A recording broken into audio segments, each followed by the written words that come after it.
Welcome back to Gold Derby's TV Sound Panel. I am Senior Editor Marcus James Dixon, and we would like to welcome back Paul Shubat for a Cabinet of Curiosities, Patrick Hogan for Cobra Kai, Ben Barker for 5 Days at Memorial, and Brent Findley for Ted Lasso. First of all, gentlemen, I would love to know from each of you, what would you consider to be your big break in Hollywood, and how was it, and was it always your dream to be working in the sound department for TV and film? Paul, let's start with you. It's been a long road, as it is for probably all of the colleagues in this call here. Starting out on the music side of things some 41 years ago, and then moving through that and scoring and advertising and things, and moving into long form dramatic. It's been a series of opportunities, and every time you get a chance to be part of something that is great, or you hope it to be fantastic, it feels a bit honored to be part of those teams. And I continue to do that sort of stuff. Part of it is here in Canada, where some of the stuff might not be as readily known to the American audience, but then a lot of the stuff did, going back to, I was working with the executive producer on Cabinet that we worked together, I don't know, some 25 years ago on FX, the series, which is some of the broadcast, US broadcast stuff as well, and then features as well. So it's just been a series of opportunities, and you just hope that you can, as executive producer this week at some of the events that we were at, he said, don't F up, Shubat. It's kind of a bit of that. It's part of our thing, you have to continue to try to evolve as an artist, as a technician, as a collaborator, and all of these geniuses on this panel as well with these shows. No, it's not one opportunity. It's I think it's a question of being available to bring it kind of consistently, with respect for the story and the craft. And you hope that if we get a nomination, fantastic. I mean, that's icing for sure. And Patrick, what about you? I came to LA to be a writer-director, like everybody else probably. I came here to make my own films. Nice. I was at USC Film School, and I'm not a musician or did not have a music background, but in film school you have to crew on other people's films, and when it was my turn, I decided I would pick the best film and take whatever position they had, and it happened to be sound. And I had worked in radio a little bit, so I had a little bit of sound background, and it was a good call because the film was nominated for an Academy Award for Best Student Film. So, being on the best project in whatever capacity sometimes can be good advice, I guess. Pick good material and work hard. But my mentor was Roger Pardee, who's now head of the LMU sound program. If any of you know Roger, he's a great guy. And he said, you're really good at this. And after I did that film, I started getting paid offers to do sound on other people's projects. And I was looking at my friends who were cinematographers and picture editors, and they were all still working for free. And I was getting money, and I went, there's something here. And I ended up getting in as a Y16A in the union, which for those who know is like I built shelves. The first job I had as a union worker in this town was building shelves for a new sound company. And I kind of worked my way up through the company. And the great thing is I still get to write and direct my own little side projects and do the things that I want creatively for myself. And I like to think it helps me as a sound supervisor, because I get the language often when they say purple, which is a big, oh no, sometimes I can actually figure out what they mean by that, because I can kind of put on the filmmaking hat and go, okay, well, if I didn't know sound and I was just trying to talk as a filmmaker, what would I be meaning by this? And so I think it's kind of helped me having a broad knowledge of the different, divisions within film and television. And Ben, how about you? Yeah, I mean, I grew up just in love with film, really. I just enjoyed watching cinema, and I knew I'd wanted to work in the industry in some capacity. And again, a bit by luck, really, I just found a small company in Soho, and I started off as a runner, just making cups of tea and building shelves and other things. And I just fell in love with sound. At an early age, I didn't realize what an impact it can have on a film and how it can change an audience, its perception of the film, and how it can engross an audience's perception. So yeah, I just sort of fell in love with it at that point. And I got to sort of work shadow quite a few sound designers and mixers at that time. And I've never really done anything else. So I had to sort of continue this path because my grades wouldn't take me anywhere else. But yeah, I've enjoyed it ever since. And every new project that comes up, I've still reminds me, even though there's late nights and notes and stuff like that, it reminds me how much I enjoy this job and how lucky I am to be able to do it. It's sound is a wonderful tool to support image, and yeah, just a great bit of cinema. And you, Brent? As far as like break in the industry, I guess I would go back to something I think of just in life in general, but it's forks in the road. You know, it's like we all have to make decisions. We're presented with options, and you just, based on what you know at the time, you make what you think is the best decision, and you find yourself later, maybe it's in hindsight, did I take the right fork or not? But this isn't my first career. I thought I was going to be in the music side of things. In my dreams, I was going to, tour, be a touring musician, make it big, go triple platinum.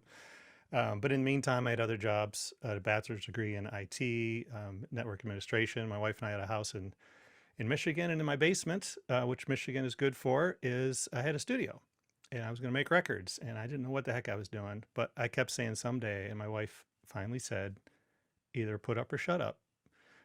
Quit talking about someday, do it or don't do it. And so we sold everything, went to Florida to school for a year, moved out here with our car on a trailer and a U-Haul, and started from scratch, making coffee, soldering cables. And one of my first gigs was as in production sound as an intern, feeding and watering the sound crew. And little did I know at that time, because I didn't even know. I mean, I was thinking sound was music. And then during school, I was presented, oh, you can actually synchronize sound to picture, and here's this whole other world. And it just, the light bulb went off. I'm like, I could do that. I can do all day. I love music so much. I was always on the fence about, do I want that to be my job? Because what if it starts to become a grudge to do, yet I still have to do it to live on. So I'm like, okay, I can do music in my free time. By the way, there is no free time. So that clicked. The sound for picture clicked, moved out here, started from scratch, and forks in the road. That first gig was on the Bill Lawrence show, of all things. And so here I am, what is that, 2006 maybe? However many years later, working on a Bill Lawrence show. And it's been, at the time I was presented to do Ted Lasso, I had other choices, really high profile choices to choose from, which is a tough problem to have, right? And you don't know which one to pick because I couldn't do everything. But because of my history with Kip Kroger, who he was, I think, a post supervisor on Scrubs when I was an intern. So we kind of met and hit it off. And so it was that relationship that really made me say yes to Ted Lasso and say no to the other shows that didn't have quite the depth of relationship with. So, I mean, that's a fork in the road, right? And so if you think of break, like what's your break in Hollywood? What does that mean? Is it maybe it's just awareness or high profile? Because I would be doing this whether anybody was aware of what I did or not. I just, I would just don't tell anybody, but I might do it for free. So it's in my blood. I absolutely love it. I live for it. So, so just to be able to do something that other people recognize and it's a hit, the show is the sum of all of the parts, and it's not lost on me that a show like Ted Lasso, specifically Ted Lasso, was going to be a hit with or without my contribution. Somebody was going to do the sound. It is such a good show. I think, we can elevate it. There's so many shows we're just trying to get to zero just to make it watchable. And then there's other shows that, I mean, you could put up the OMF and everyone would love the show. And so what we get to do then is then elevate it and take it to this next level and get people to cry, get people to laugh, get people to want to watch the next episode. And it's the sum of bringing everybody's talents together from every department that locks that in and makes that work. So that's just forks in the road, I guess. You just don't know what it's going to be till you look back and go, I guess I made that choice. There have been plenty of shows I took a fork and someone else got the show and then they went and got Emmys. And but I don't claim to say, oh, I would have gotten an Emmy if I took that show. No, I could have screwed it up maybe. I don't know. Another group question for everyone. I'd love to know, are there any misconceptions that viewers have about what you all do behind the scenes, or is there something that maybe you do that nobody really knows that you do? How about Patrick? Do you want to start us off? Well, always the first conception is when they hear I'm the supervising sound editor, they start trying to give me their music demos and talk music. I think everybody can agree with that one. And I have to explain, no, that, the music editor is tied to the composer, and it's a different, they kind of, it's a, I do everything except that. I'm part of the mix team. So when we're mixing, I have, thoughts and comments on music, but not preparing it. And I think the other thing is a lot of people don't realize how much work, like you don't just take a track that you recorded in the camera on set and then just put it on the stage. And you don't just cut a couple, like some dog barks and the gunshot, and put it, I don't think a lot of people realize how many, when I tell people that Cobra Kai, a small show, delivers about 120 tracks to the stage, they're like, oh my God, they have no clue the amount of work and how fast we do it. I mean, hats off to everybody in TV, everybody on this panel and all that. To me, it's a miracle that stuff looks and sounds as good as it does with the time we're given to do it. We're pulling miracles off every single week. And hopefully if we do a good job, no one even notices. That's probably why they don't realize it, right? Like everybody does a great job. And in the end, it just sounds like a single track that's just playing through their speakers. That's how it was on set. And, so when we do our job well, they don't even know all that hard work goes into it. That's a good point, actually. And Ben, how about you? Yeah, I'd sort of echo that really. I think it's people think that the sound of the car chase or the gunshot or whatever, has come straight from the set. And it's all perfect, it works. So I think that's obviously a bit of a misconception there. And I think it's how much detail we put into things, how much we think about even the smallest of door closes or something like that. How many different layers of sound can that have? Can it have a character to it? Can it have movement in the sound? As an Englishman, I'm very proud to have Monty Python as one of our exports, but a lot of people still think, there's the coconut hooves that that's a horse, that's it. But there's not, there's so many levels of detail that go into things like that. And I think that's obviously something that's missed in our job that people aren't really aware of. And Brent? I ask people when they ask, what does he do, or how can I understand what is he doing? Ask them, imagine if you've ever had noise canceling headphones, you run an airplane or something, you turn the noise cancellation on, everything goes away. Now turn it off and don't talk. All the stuff you hear next, we bring to the table for your show that you're watching that you enjoy, because the focus of the shooting day is to capture the dialogue, to capture the story that they're telling us, the script, the words. The microphones are not pointing at their feet. The microphones are not pointing at the car going by in the background, or the refrigerator that's about to lose its compressor fan or something. So all of that environment that we're building to tell the story, we're telling, we can tell somebody's condition of their life, their emotional state, by their surroundings, by their ambience. Somebody could be down on their luck. So maybe we make their car door a little rusty, creaky, and it flaps a little bit. And by the end of the show, they've won and they've succeeded. Well, maybe that door doesn't anymore. Maybe there's no more squeak when they open and close the door. It's the same door, but we get to take that story trip with sound. And so it's